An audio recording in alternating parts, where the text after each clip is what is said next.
Old Man Withers had always been a recluse. He lived alone in the dilapidated mansion on Hemlock Lane, a place the townsfolk whispered was haunted.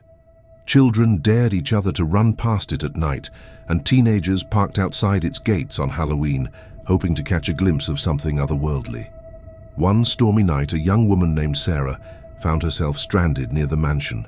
Her car had broken down, and the rain was coming down in sheets. With no other choice, she cautiously approached the house, hoping to find help. The front door creaked open as she pushed, revealing a dimly lit hallway. Dust motes danced in the air, and the silence was unnerving.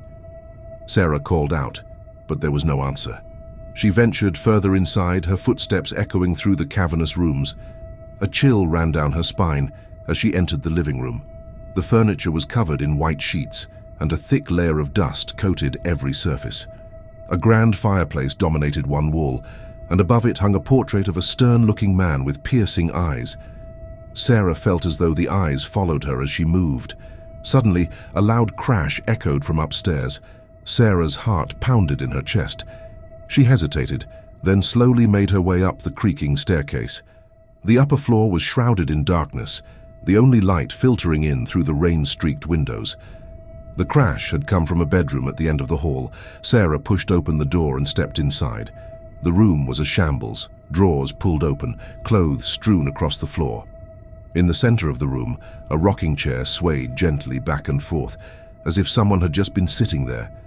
Sarah felt a wave of fear wash over her. She turned to leave, but as she did, she saw a figure standing in the doorway. It was a woman, dressed in a long white gown. Her face was pale and gaunt, her eyes hollow. Sarah gasped, but no sound came out. The woman glided towards her, her hand outstretched. Sarah stumbled backward, tripping over a loose floorboard. She fell to the ground, her eyes fixed on the approaching figure. Just as the woman reached her, Sarah squeezed her eyes shut, bracing for the worst. But the worst never came. Instead, she heard a faint whisper, carried on the wind that howled through the broken window pane. "Help me," the voice seemed to say. Sarah opened her eyes.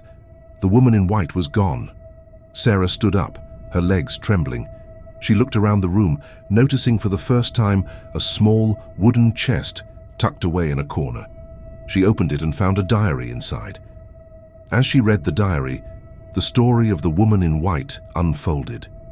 Her name was Eliza, and she had been Old Man Withers's wife. She had died in the house many years ago, under mysterious circumstances. Her spirit was trapped, unable to rest until her story was told. Sarah finished reading the diary, a sense of sadness washing over her. She knew what she had to do. She took the diary and left the room, determined to bring Eliza's story to light and free her from her ghostly prison. The